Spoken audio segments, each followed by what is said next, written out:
What is art? Now that's a hard question to answer, but me, in my personal opinion, I believe that art is anything that gets any sort of emotion or reaction out of you. And that way, most anything can be art. And I find that beautiful. Anything can be art. The world is open, it's your oyster. You can make anything art, and anything has the possibility and potential to be art. And I think that's very beautiful. Rusty Seas is art, and because it evokes a reaction out of me and an emotion, and that emotion is lust. Ricswaza.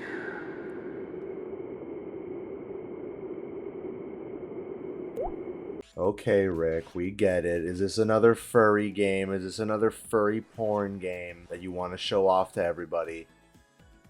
Yes. Anyway, Rusty Seas is a 16-bit top-down arcade-style beat-em-up. The game was developed by AG. AG is a self-proclaimed pin-up artist and game maker. From what I can see, this game was made by just a single dude. And if that is the case, then damn, dude, you're killing it. Legit, you're doing pretty good, man. Props. And it seems like this game is a passion project of his. So yeah, not a huge AAA title, not a indie game developed by a small team. It's just a single guy with a single passion, a big, thick, furry pinup wolf girls. And you know what? I respect that. We do live in America, and I think it is my God-given right as an American citizen to joke to this. And the whole game is about furries collecting trash on a beach. And that's it. That's the whole game.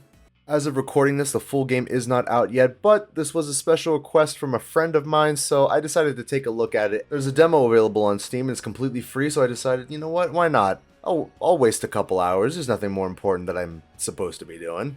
Our story follows the protagonist, Mirig. Oh my Jesus Christ. I guess this is as perfect of a segue as any to talk about the art style of the video game, which is by far the strongest asset. The whole game has a 16-bit art style, and it's actually extremely cozy, and it has like a beachside atmosphere. Okay, who gives a shit about any of that? Dude, look at her thighs. Look at her thigh. Those are like 2 Thanksgiving turkeys on her legs. And believe me when I say no character is spared this expense. Everyone looks like they're made of drumsticks. And I mean that in a very positive way, by the way. Anyway, the story follows our protagonist, Mirig, who is a waitress in a beachside restaurant. And she comes outside after her shift, and she finds a bunch of local ruffians bullying the local incel. And she takes it upon herself to beat them off. And then the incel, Hollow? What's he up to, man? What's he doing? Tells her to find scrap metal for history reasons, which honestly, immediately, you got me hooked. I'm a huge history guy, and hey, you got me, all right? It wasn't the drumsticks that got me, it was this got me. And that's the premise of the whole game. You just go from stage to stage, collecting as many scrap metal pieces as you can. Just mindless, honest fun. But the interesting thing is that there's very clear elements of a world being built here, which I wasn't expecting. Like, there's a couple throwaway lines about some war, and there are multiple races, and they say that like some races don't get along, which is like a little bit more in depth than I was expecting, but honestly, very welcome. It shows thought and passion and a world being crafted here, and I respect that, honestly. But what about the video game? What about the actual game itself, Rick? Well, like I said, this is a 16-bit beat-em-up arcade-style top-down, you know, blah, blah, blah, blah. The game comprises of you going from stage to stage and beating the absolute shit out of fox people. You try to get as high of a score as possible by collecting scrap that washes up on shore, with the occasional wave bringing in more and more scrap. And you can get extra points by beating the shit out of these foxes, and then once their health is down to a certain amount, you can just pick them up and just throw them into the ocean. This is one sadistic bitch. But do not get it twisted. She's not actually murdering them, she's just throwing them in the ocean and then they get collected at the end for extra pay. But Rick, why am I watching this video, you ask? And also, another good question. What are you going to do with all that money that you're getting? Well, the answer, my gentle viewer, is use the money and the points that you get from each stage to buy power-ups at the diner, like this big burger and a big soda. The soda makes you move faster, and the burger makes sure you don't get knocked down. And speaking of, this game is deceptively tricky. Like, you would think that, oh, it's just a simple little beat 'em up game. But if you get hit 3 times, you're out, and you gotta start the whole thing over again. And you can get swarmed pretty easily if you do not play your cards right. Oh, I almost forgot the main method of attack in this game is, oh my god. Yeah, the sprite work is, it's something. It's something. Clearly, the developer of this game found their inspiration in the combat with the absolute masterpiece Kino video game, Dead or Alive Extreme 2, which, for all the old heads out there, hey, remember Dead or Alive Extreme 2? You youngsters have no idea what you were missing, man. It was different back then. My god, what a time. But no, yeah, that's your main method of attack. And that's also their main method of attack. And they, like I said, will swarm you and beat you to death if you let them. Once you've collected enough scrap and the time runs out, because yes, each stage has a timer, you have to collect as much scrap as possible within that allotted time, which is easier said than done.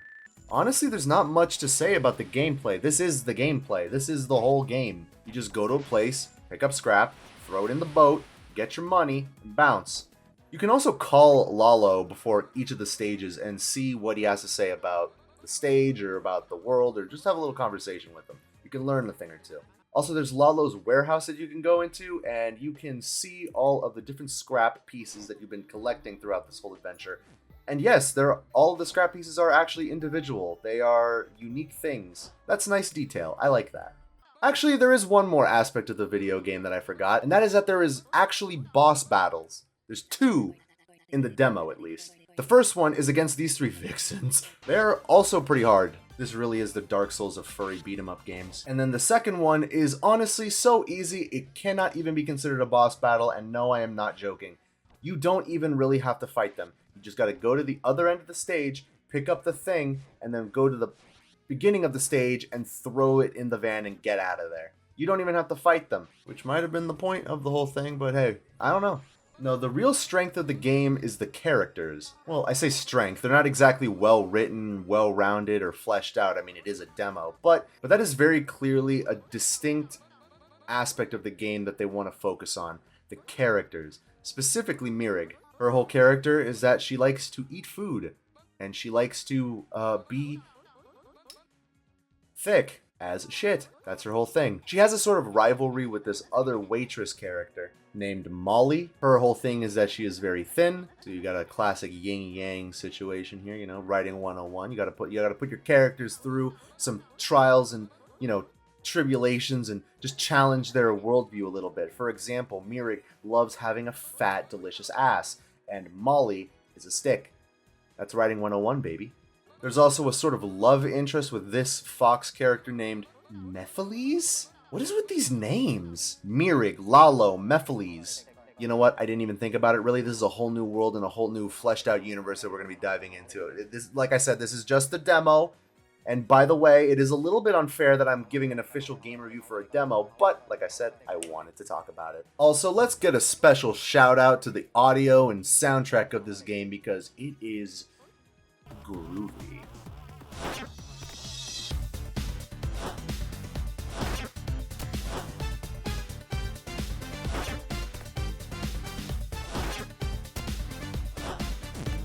Serious earworms, man. Listen, I could listen to this unironically.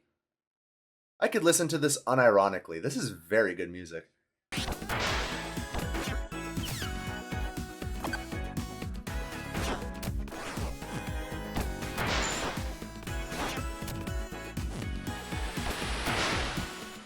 I see a lot of potential with this title. And there's also the clothing shop, which has their own variety of NPCs in it that you can talk to. And the clothes, or lack thereof really, all offer specific different benefits that you can purchase. And that's it. That's pretty much the whole demo. And then at the end, you just go to the end and try to leave. Oh, wait a second. Lalo refuses to move his vehicle. And then you talk to him, and then he explains that's the end of the demo, and he breaks the fourth wall a little bit, and then he says that the game is going to release... Hold on. Huh. That's weird. That's the wrong year. I was actually kind of worried that the game was abandoned and it would stay in a demo state forever. But looking at the Patreon page and, you know, just looking at the Steam page with your eyeballs would show you that the game will release this year. So I guess it's a typo or it just wasn't updated.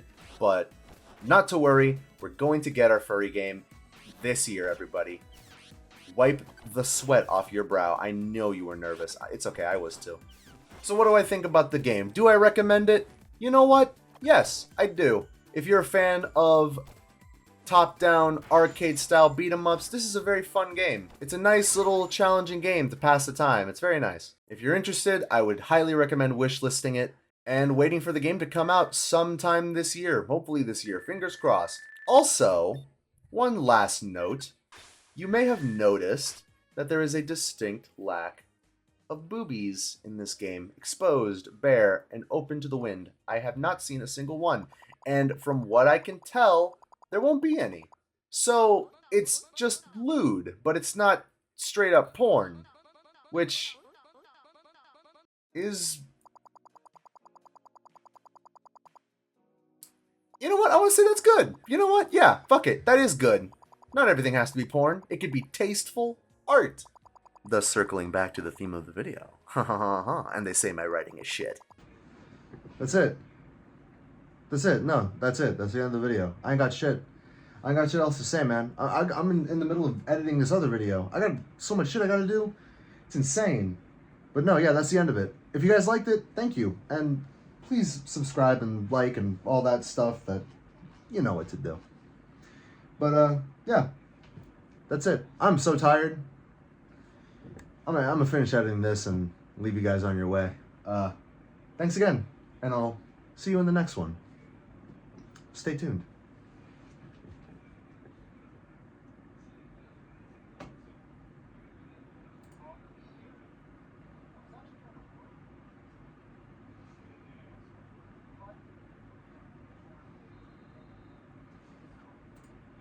You're still here?